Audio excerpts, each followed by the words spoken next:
దేహానికి ఆ స్మరణ ఉండదు, కాబట్టి మనోబుద్ధులకి ఆ స్మరణ, మనోబుద్ధులే దాన్ని గుర్తించుకోవాలి. కాబట్టి ఆ గుర్తింపు మనోబుద్ధులకే కానీ స్వరూపానికి కాదు, జడమైన దేహానికి కాదు. కాబట్టి ఇక్కడ చాలా మందిలో ఒక భ్రమ ఏంటంటే సమాధి కలిగితేనే మోక్షం అనుకుంటారు. అసలు సమాధికి మోక్షానికి సంబంధం లేదు. జ్ఞానం వల్లనే మోక్షము, సమాధి వల్ల మోక్షం కాదు. సమాధి వల్ల తాత్కాలికంగా మనోబుద్ధులు ప్రపంచానికి దూరం అవుతాయి, నీ బాధలకి దూరం అవుతాయి, నీ సంసారానికి దూరం అవుతుందంటే తాత్కాలికంగా. బట్ నాకు తాత్కాలికమైన సొల్యూషన్ అక్కర్లేదు, నాకు తాత్కాలికమైన పరిష్కారం కాదు, శాశ్వతమైన పరిష్కారం కావాలి.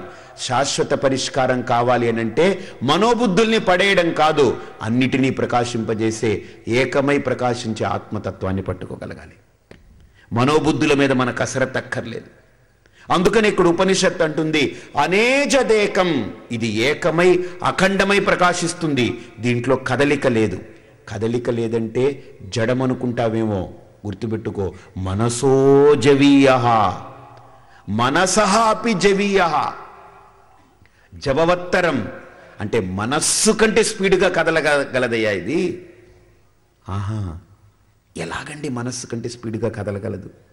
మొదట్లో ఏమో కదలదన్నారా, ఇప్పుడేమో కదులుతుందంటున్నారా? కదలిక కూడా అలా ఇలా కాదు. ఈ లోకంలో అన్ని వేగాల కంటే చూడండి, యాంత్రిక వేగం అంటే మనం నడుస్తాం, మన పాదాల కంటే యంత్రం వేగంగా వెళుతుంది కదా. యంత్రం కంటే వాయువు వేగంగా కదులుతుంది కదండి. ఇప్పుడు సపోజ్ మన పాదాల కంటే సైకిల్ కొద్దిగా స్పీడ్గా వెళుతుంది, సైకిల్ కంటే స్కూటర్ ఇంకా వేగంగా వెళుతుంది, స్కూటర్ కంటే కారు ఇంకా వేగంగా వెళుతుంది, కారు కంటే స్పీడ్గా వెళ్ళేటువంటి ఒక రేస్ కారు వెళుతుంది అనుకుందాం. దానికంటే స్పీడ్గా వెళ్ళేదేంటి? ఫ్లైట్. దానికంటే స్పీడ్గా వెళ్ళగలిగింది ఏంటి? Jet flight. దానికంటే స్పీడ్గా వెళ్ళగలిగింది ఏంటి? రాకెట్.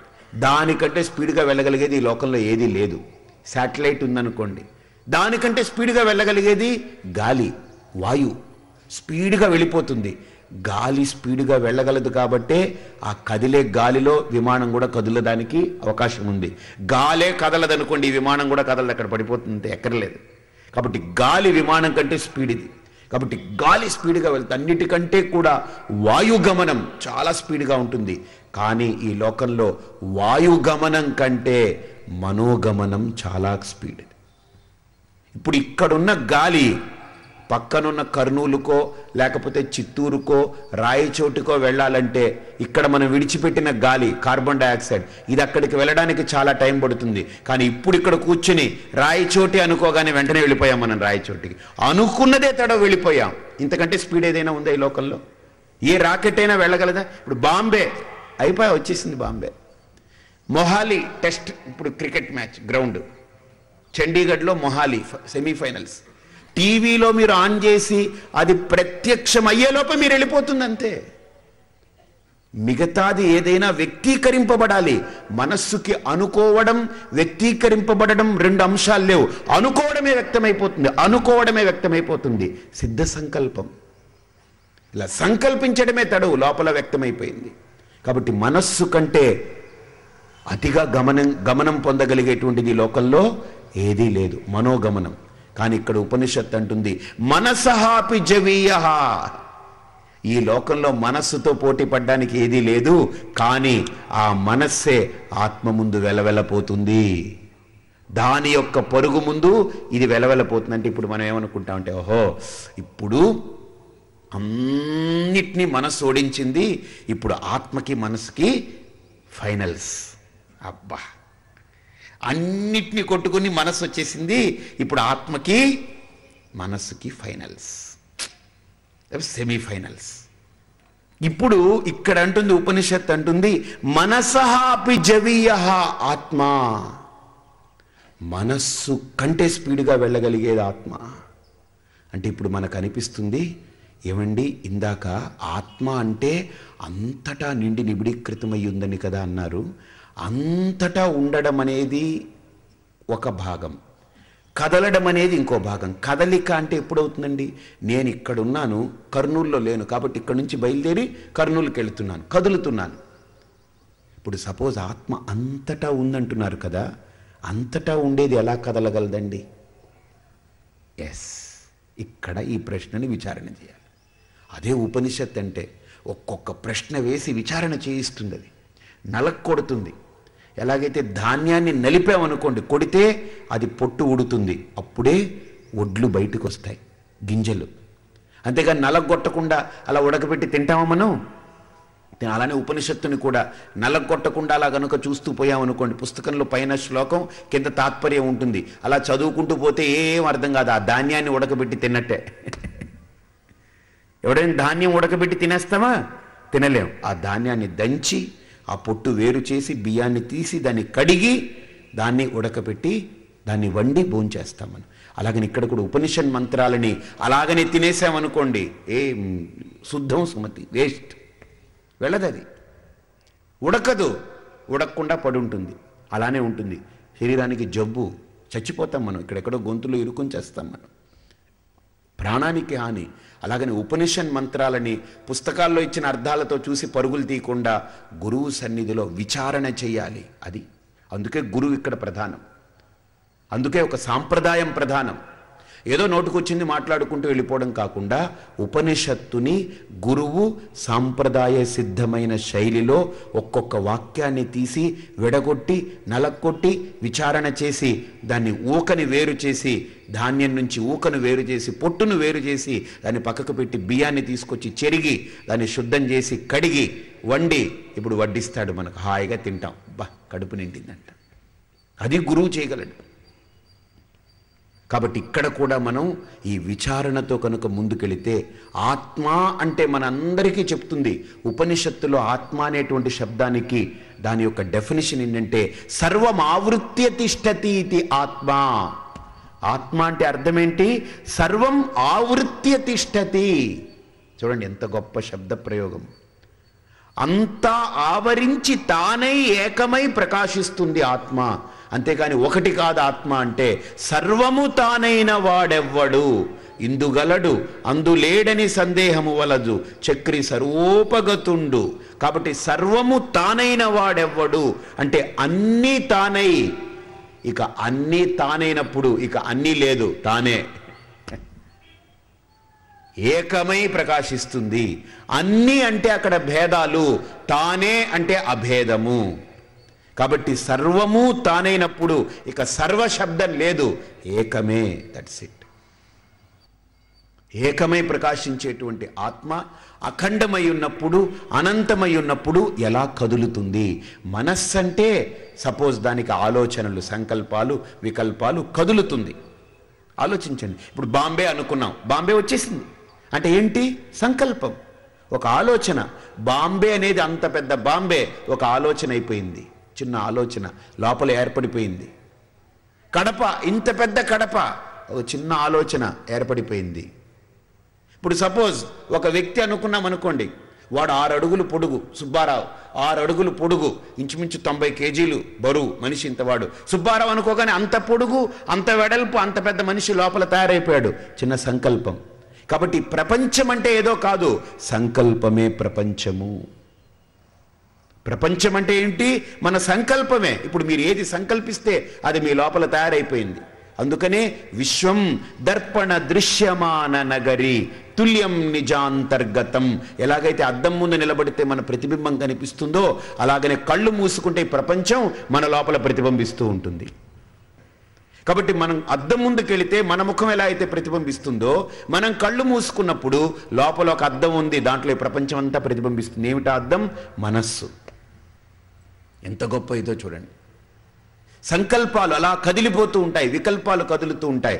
మనస్సుకి ఈ గుణాలు ఉన్నాయి, కానీ ఆత్మ అనేటువంటిది నిర్గుణం కదా, అంతటా వ్యాపించి ఏకమై ప్రకాశిస్తుంది కదా, అదే సత్యం కదా. మరి అది ఎలా కదులుతుంది? అది ఎలా కదులుతుందా? ఒక చిన్న ఉపమానం చూడాలి. ఎలాగంటే ఒక మంచి నిండు పూర్ణిమ. ఆ పూర్ణిమ నాడు ఒకడేం చేశాడంటే, నదిలో ప్రయాణం చేద్దాం ఈరోజు రాత్రి, ఆ పూర్ణిమ చంద్రుడిని హాయిగా ఆస్వాదిస్తూ చల్లని కిరణాలని పొందుతూ మనం ముందుకెళదాం అనుకుని ఒక పడవ తీసుకున్నాడు. పడవ తీసుకుని తెడ్డు వేస్తున్నాడు. చంద్రుడిని పైన చూస్తున్నాడు. పైన చూసి చంద్రుడిని ఒకసారి ఎందుకో కింద చూశాడు, నీళ్ళల్లో కూడా కనిపించాడు. అబ్బా పైకెళ్ళి చంద్రుడిని పట్టుకోవాలంటే కష్టం, కానీ ఇక్కడ పక్కనే ఉన్నాడు చంద్రుడు. వెళ్ళి దాని దగ్గరికి వెళ్ళి పట్టుకుందామని ఇలా తెడ్డు వేసి దగ్గరికి వెళ్ళాడు. ఆ చంద్రుడు ఏమైపోయాడు? ముందుకెళ్ళిపోయాడు. అంత స్పీడా? వీడు కొద్దిగా స్పీడ్ పెంచాడు, అదేమైంది? ఇంకా స్పీడ్ అయింది. వీడు ఇంకా స్పీడ్ పెంచాడు, అది ఇంకా ముందుకెళ్ళిపోయింది. ఇంకా ఇంకా ఇంకా ఇంకా తోస్తూ పోతున్నాడు, చంద్రుడు ముందుకెళ్ళిపోతున్నాడు. వీడు ఎంత స్పీడ్గా ముందుకెళ్తున్నాడో చంద్రుడు అంత స్పీడ్గా ముందుకెళ్ళిపోతున్నాడు. వీడికి పిచ్చెక్కిపోతున్నాడు, స్పీడ్గా పోతున్నాడు పోతున్నాడు పోతున్నాడు పోతున్నాడు, అది పోతుంది. బాగా ఆలోచించండి. చంద్రుడు ఏమన్నా పోతున్నాడు అక్కడ? గతి ఎవరికి? వీడికి. మతి ఎవడిది? వీడిది. కానీ చంద్రుడికి గతి మతి స్థితి గతి ఏమీ లేదు, హాయిగా ఉన్నాడు వాడు. కానీ అక్కడ పోయేదేంటి? నిజమే అది. ఈ చంద్రుడిని పట్టుకోగలడా వాడు? ఈవెన్ ప్రయత్నం చేసి ఆ చంద్రుడినైనా పట్టుకోగలడేమో, కానీ ఈ చంద్రుడిని ఆపలేడు, పట్టుకోలేడు. కారణం ప్రతిబింబం. బాగా ఆలోచించండి. బింబానికి కదలికలు లేవు, స్థిరం. ప్రతిబింబం వీడికంటే స్పీడ్గా కదులుతూ ఉంటుంది, వీడికంటే ఇంకా వేగంగా కదులుతూ ఉంటుంది. అందుకని ఇక్కడ మనసః అపి జవీయః అంటే అర్థం ఏంటంటే, మనస్సే ఈ లోకంలో అన్నిటికంటే స్పీడ్ అనుకుంటే, ఆ మనస్సుకి ఆ గతిని ఈ ఆత్మ చైతన్యమే ఇచ్చింది. కాబట్టి అది దానికంటే ఇంకా గొప్పది అని అర్థం అనమాట. అంతేగాని ఆత్మ కదులుతుందని కాదు. మనసః అపి జవీయః, మనస్సు కంటే కూడా ఇది వేగవత్తరమైందని అంటే, ఆ మనస్సుకి కదిలే శక్తి, ఆ చైతన్య అంశం ఎక్కడిది? నా నుండే. యోంతః ప్రవిశ్య మమ వాచమిమాం ప్రసుప్తాం సంజీవయతి అఖిల శక్తిధర స్వధామ్నా అన్యాంశ్చ హస్త చరణ శ్రవణ ప్రాణాన్ నమో భగవతే పురుషాయతు. కాబట్టి ఏ ఆత్మ చైతన్యం వల్లనైతే మనస్సు చైతన్యమై, అది కూడా జడమైన మనస్సు, ఎలాగైతే దేహం జడం, ఆ జడమైన దేహం చేతనవంతంగా ఇప్పుడు కదులుతుంది, మాట్లాడుతుంది. ఇదే దేహానికి ఆ చైతన్యం కనుక ఆగిపోతే, బాగా ఆలోచించండి, ఆ చేతన ప్రసరణ కనుక ఆగిపోయింది అనుకోండి, ఎలా మంచం మీద పడి ఉంటుంది, కానీ వాడు నిద్రపోతూ ఉంటాడు, దేహం జడమై ఉంటుంది, లోపల మనస్సు ఓ స్వప్నంలో ఏవేవో ఆలోచిస్తుంది. ఆ మనస్సు కూడా ఆ చేతన ప్రసరణ ఆగిపోయింది అనుకోండి, అది కూడా జడమైపోతే ఆ మనస్సు కూడా కదలదు. కాబట్టి కదిలే మనస్సుకి కూడా ఆ కదలిక నా నుండే. కాబట్టి మనస్సుకి స్వతహాగా కదిలే గుణం లేదు, నా వల్లనే కదులుతుంది. కానీ గొప్ప గుణం ఏంటంటే, నా వల్ల కదిలే మనస్సు నన్నే కదిపేస్తుంది, లోకంలో నన్నే కుదిపేస్తుంది. అంటే ఎంత అవివేకంలో ఉన్నామో చూడండి. కదిలే మనస్సుకి నేనే కారణం, కానీ మనస్సు నా వల్ల కదిలి నన్నే కదిపేస్తుందంటే, నన్నే కుదిపేస్తుందంటే ఇంతకంటే అవివేకం ఏమన్నా ఉందా? కాబట్టి ఇక్కడ ఉపనిషత్ అంటుంది, కదిలే మనస్సుకి నువ్వు సాక్షివి, నీ యొక్క చేతన అంశ వల్ల ఆ మనస్సు కూడా కదులుతూ ఉంది. ఇక్కడ ఏం జరుగుతుందో మీకు అన్నీ వ్యాఖ్యానం చేస్తాను, వదిలిపెట్టను, అన్ని అణువుని మీకు వివరిస్తాను. ఇక్కడ ఉపనిషత్ అంటుంది రెండో ఆ చరణంలో, న ఏనత్ దేవాహ ఆప్నువన్ పూర్వమర్షత్. ఉపనిషత్తులో ఆ మంత్రం వచ్చింది. ఇప్పుడు ఇక్కడ వ్యాఖ్యానం చేస్తే మనకు అన్ని తేట తెల్లమవుతాయి. అసలు ఈ శరీరం అంటే ఏంటి, మనస్సు అంటే ఏంటి, ఆత్మ అంటే ఏంటి, ఈ మూడిటి పట్ల సరైన అవగాహన కలగాలి. కలిగితే మనం విచారణ హాయిగా చేసేస్తాం. అది కలిగించడం కోసం ఈ మంత్రంలో ఒక్కొక్క అంశాన్ని విడగొడుతుంది ఉపనిషత్. ఈ రెండో చరణం అంటుంది, న ఏనత్ దేవాహ పూర్వం ఆప్నువన్ పూర్వమర్షత్. ఆప్నువన్ పూర్వమర్షత్ న ఆప్నువంతః దేవాహ అపి. దేవతలు కూడా దీన్ని పొందలేకున్నారు. ఎందుకని? దేవతల కంటే ఇంకా వేగంగా పరుగులు తీస్తూ ఉంది ఇది. అంటే వాయువు కంటే వేగం, అగ్ని కంటే వేగం, అగ్ని కంటే ఉష్ణమైంది, వాయువు కంటే స్పీడ్గా పరిగెట్టగలిగింది, జలం కంటే వేగవంతంగా పాకగలిగింది. మామూలుగా బయట దేవతలంటే అగ్ని, వాయు, ఇంద్రుడు, వరుణుడు, భూమి ఇత్యాది దేవతలు. కానీ ఇక్కడ మన ఋషులు మన మీదనే కదండి పరిశోధన చేశారు. కాబట్టి దేవతలు బయట ఎలాగైతే యావత్ ప్రకృతిని నడిపిస్తున్నారో, ఇది కూడా దేవతా సమూహంతో నడిచే ప్రకృతే. అందుకనే ఇక్కడ దేవతలు అనంటే ఎవరనంటే ఇంద్రియాలే దేవతలు. అందుకని ఇక్కడ దేవతాహ ద్యోతనాత్ దేవాహ. శంకరులు అంటారు ద్యోతనాత్ అంటే ప్రకాశింపజేసేవాళ్ళు దేవతలు. దేన్ని ప్రకాశింపజేస్తున్నారు? చక్షురాది ఇంద్రియాణి ద్యోతనాత్ దేవాహ. చక్షురాది ఇంద్రియములను ఎవరైతే ప్రకాశింపజేస్తున్నారో, కళ్ళకు చూసే శక్తిని, చెవికి వినే శక్తిని, నోటికి మాట్లాడే శక్తిని, కాళ్లకు నడిచే శక్తిని, చేతులకు పట్టుకునే శక్తిని, ముక్కుకి వాసన పీల్చే శక్తిని, ఇలా ఒక్కొక్క ఇంద్రియానికి ఆయా శక్తులని ఎవళ్ళైతే ప్రసరింపజేస్తున్నారో వాళ్ళే దేవతలు. అందుకనే ఇవన్నీ కూడా గోళకాలు, ఇంద్రియాలు. ఇంద్రియ శక్తులు లేవు వీటిల్లో, గోళకాలు మాత్రమే. కళ్ళు అనేటువంటిది బయట మనకు కనిపిస్తుందే, ఈ రెప్పలు, లోపల గుడ్డు, ఆ పైన తెల్లగా ఉండేది, నల్లగా ఉండేది, ఆ లోపల రెటినా, ఇవన్నీ కూడా గోళకమే. కానీ ఈ కంటికి ఇంద్రియ శక్తి ఉండాలి, అప్పుడే కళ్ళు చూస్తుంది. అందుకని కొంతమంది కళ్ళు ఉంటాయి, ఇలా ఉంటారు, చూడలేరు. కారణం గోళకం ఉంది, ఇంద్రియ శక్తి లేదు, ఆ చక్షురధిష్టాన దేవత లేదు. ముక్కు ఉంటుంది కొంతమందికి, బ్లాక్ అయిపోయి వాసన వాడికి తెలీదు, అంటే ఆ ఇంద్రియ అధిష్టాన దేవత లేదు. చెవులున్నాయి కానీ వినే శక్తి లేదు. నోరుంది, మాట్లాడే శక్తి లేదు. కాళ్ళున్నాయి, పడిపోయి ఉన్నాయి, కదిలే శక్తి లేదు. చేతులున్నాయి, పట్టుకునే శక్తి లేదు. అంటే చేతులు, కాళ్ళు, కళ్ళు, ముక్కు, చెవులు ఇవన్నీ మాంసపు పిండాలే. ఆ మాంసపు పిండాన్ని ఉపయోగించేది, దాన్ని వినియోగించేది ఆ శక్తి, ఇంద్రియ శక్తి.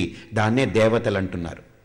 ఎలాగైతే బయట వాయువు దేవుడయ్యాడో, వరుణుడు దేవుడయ్యాడో, అగ్ని దేవుడయ్యాడో, అలాగనే ఇంద్రియాలకు కూడా, ఈ కనిపించేటువంటి గోళకాలకు కూడా ఇంద్రియ అధిష్టాన దేవతలు ఉన్నారు.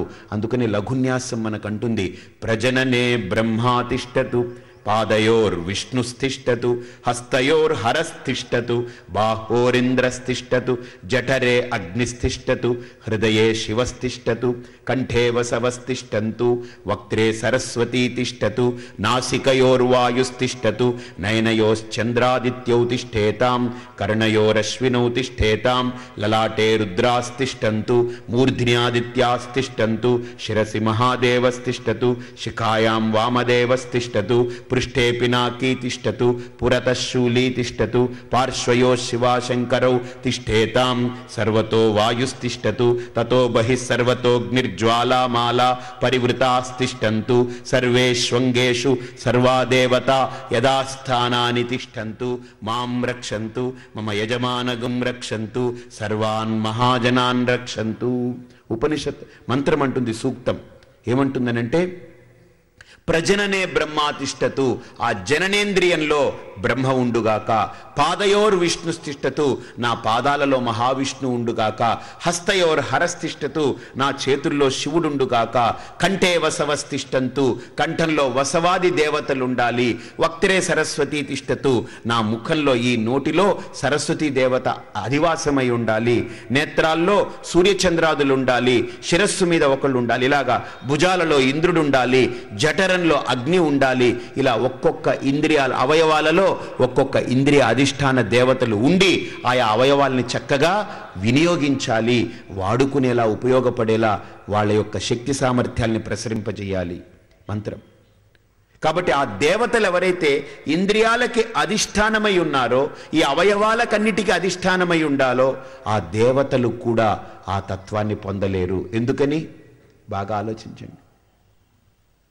ఈ ఇంద్రియాలన్నీ దేనికి పనిచేస్తున్నాయండి చెప్పండి? ఎవరి వల్ల పనిచేస్తున్నాయి?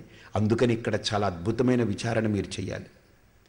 ఇంద్రియాలన్నీ కూడా దేవతలు అంటున్నారు కదా, ఓకే, ఈ దేవతలు అనేటువంటివి పక్కన పెట్టండి. ఇక్కడ ఒక ప్రరోచనంగా చెప్పారు. ఈ ఇంద్రియాలన్నీ లోపల ఇంద్రియ శక్తులతో, కళ్ళతో చూడాలనుకోండి. సపోజ్ కళ్ళు బాగానే ఉన్నాయి, ముక్కు బాగుంది, చెవులు, ఇంద్రియ శక్తులు కూడా ఉన్నాయి. ప్రాణం ఆగిపోతే ఆ కళ్ళు పనిచేస్తాయా? లేదు. కాబట్టి ఇంద్రియ శక్తులున్నా, అవయవాలున్నా, బాగున్నా, ఇంద్రియ శక్తులున్నప్పటికీ కూడా ప్రాణం లేకపోతే ఇవేవి పనిచేయవు. అంటే ప్రాణమే ఇంద్రియ శక్తులన్నింటినీ మూటగట్టుకుని వెళ్ళిపోతుంది పోయేటప్పుడు. కాబట్టి ఇక్కడ ఉండేది ఏంటనంటే, దేహానికి అమర్చబడినటువంటి అవయవాలు. బాగా వినండి, రెండో స్టెప్ ఇది. మొట్టమొదటిది మనకు కనిపించే దేహం.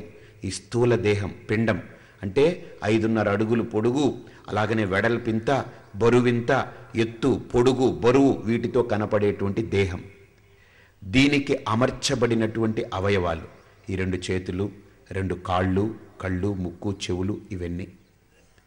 ఈ అవయవాలని కదిపేటువంటి ఇంద్రియాలు లోపలున్నాయి, మనకు తెలియవి. ఇంద్రియ శక్తులు. ఐ బాగుండొచ్చు కానీ ఐ సైట్ పోతుంది. చూడండి, ఇయర్స్ బాగుండొచ్చు కానీ హియరింగ్ డిఫెక్ట్ వస్తుంది. చెవులున్నాయి కానీ వినే శక్తి పోయింది. కళ్ళున్నాయి చూసే శక్తి పోతుంది. కాళ్ళున్నాయి నడిచే శక్తి పోతుంది. కాబట్టి నడవడానికి ఆ గతిమత్ శక్తి, చూడడానికి దర్శన వీక్షణ శక్తి, వినడానికి శబ్దగ్రాహక శక్తి ఏదైతే ఉన్నాయో ఆ శక్తులన్నీ కూడా దేని మీద ఆధారపడి ఉన్నాయి తెలుసండి? వీటి మీద ఆధారపడి లేవు, ప్రాణం మీద ఆధారపడింది. కానీ ఆ శక్తులు బయటికి వ్యక్తం అవ్వాలి అని అంటే దానికి ఒక గోళకం కావాలి. That's it. ఇప్పుడు పిండి మనం తయారు చేసామనుకోండి, బాగా చూడండి, పిండి తయారు చేసాం. ఇప్పుడు ఇడ్లీ కావాలి మనకు. ఇడ్లీ అంటే ఎలా వస్తుంది మనకు? ఆ పిండి ఇడ్లీ అయిపోతుంది, కరెక్టే.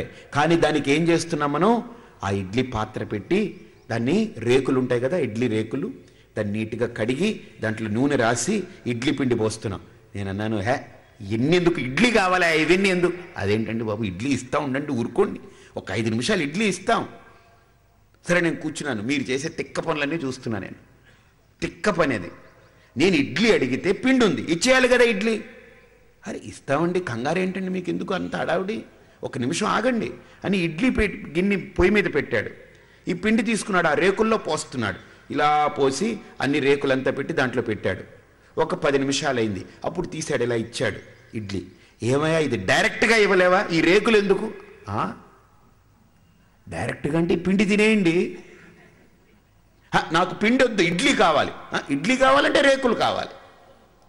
అలాగనే లోపల ఇంద్రియ శక్తులు ఉన్నాయి, అవి వాటంతట అవి బయటికి వ్యక్తం అవ్వవు. వాటికి ఒక గోళకాలు కావాలి. ఇవి ఇడ్లీ రేకులు లాంటివి అన్నమాట. శక్తి తనంత తానుగా వ్యక్తం అవ్వలేదు. ఇదిగో ఆ ఇంద్రియ శక్తి కళ్ళల్లో పోస్తే కళ్ళలాగా కళ్ళు చూస్తుంటాయి. ఆ శక్తి ముక్కు ద్వారా వ్యక్తమైతే వాసన పీల్చుకుంటుంది. ఆ శక్తి చెవుల ద్వారా వ్యక్తమైతే వింటుంది. ఆ శక్తి నోటి ద్వారా వ్యక్తమైతే మాట్లాడుతుంది, రుచి చూస్తుంది. ఆ శక్తి కాళ్ళ ద్వారా వ్యక్తమైతే నడుస్తుంది. కాబట్టి ఈ శక్తులన్నీ కూడా ఒకటే ప్రాణం మీద అంటిపెట్టుకుని ఉన్నాయి, ప్రాణం మీద ఆధారపడి ఉన్నాయి ఆ శక్తులన్నీ. కాబట్టి ఇక్కడ బాగా 2వ స్టెప్ చూడండి. మొదటిది మన కంటికి కనిపించే భౌతికమైన స్థూల దేహం, దానికి కళ్ళు, ముక్కు, కాళ్ళు, చేతులు అనేటువంటి అవయవాలన్నీ ఉన్నాయి. ఇది ఫిజికల్ ఫామ్.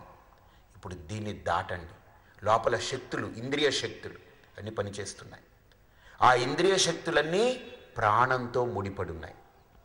ఇప్పుడు బయటికి కనిపించే ఈ అవయవాలే కాదండి, లోపల కూడా బోల్డ్ ఉన్నాయి. గుండె ఉంది, లివర్ ఉంది, కిడ్నీలు ఉన్నాయి, అవి కూడా పిండాలు అలా ఉన్నాయి లోపల. వాటిని కదిపేది ఇంద్రియ శక్తులే.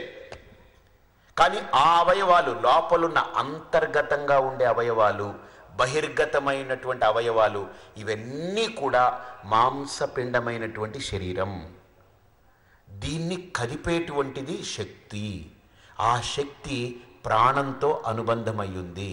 కాబట్టి దేహము మొట్టమొదటిది. దేహం అన్నప్పుడు బాహ్యంగా కనిపించే అవయవాలు, అంతరంగా ఉండేటువంటి అవయవాలు, అంతరంగాలు, ఇవే అంతరంగాలు.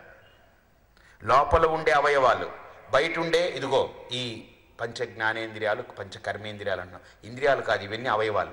కాళ్ళు, చేతులు, ఇవన్నీ అవయవాలు. ఇవి బాహ్య అవయవాలు, ఆంతరంగికమైన అవయవాలు. ఇవి 2 కలిస్తే మాంసమయమైన దేహం. ఇప్పుడు ఈ దేహము కదలాలన్నా, మెదలాలన్నా, నడవాలన్నా, చూడాలన్నా, గుండె కొట్టుకోవాలన్నా, ఏది జరగాలన్నా శక్తే కారణం. ఆ శక్తి కేంద్రీకృతమై ప్రాణంతో అనుబంధమై ఉంటుంది. ప్రాణము శక్తి ఇది విడదీయరానిది. కాబట్టి ప్రాణంతో కలిసి ఉంటుంది ఆ శక్తి. ప్రాణం ఆగిపోతే ఈ శక్తులన్నీ పడిపోతాయి. కళ్ళు ఇలానే ఉంటాయి, ముక్కు ఇలానే, అన్ని ఇలానే ఉంటుంది, ఏం పని చేయవు. గుండె ఉంటుంది, కిడ్నీలు ఉంటాయి, అన్ని పనిచేయకుండా ఆగిపోతాయి. కారణం మళ్ళీ ప్రాణం ఆడింది అనుకోండి, ఇవన్నీ ఆడుతాయి.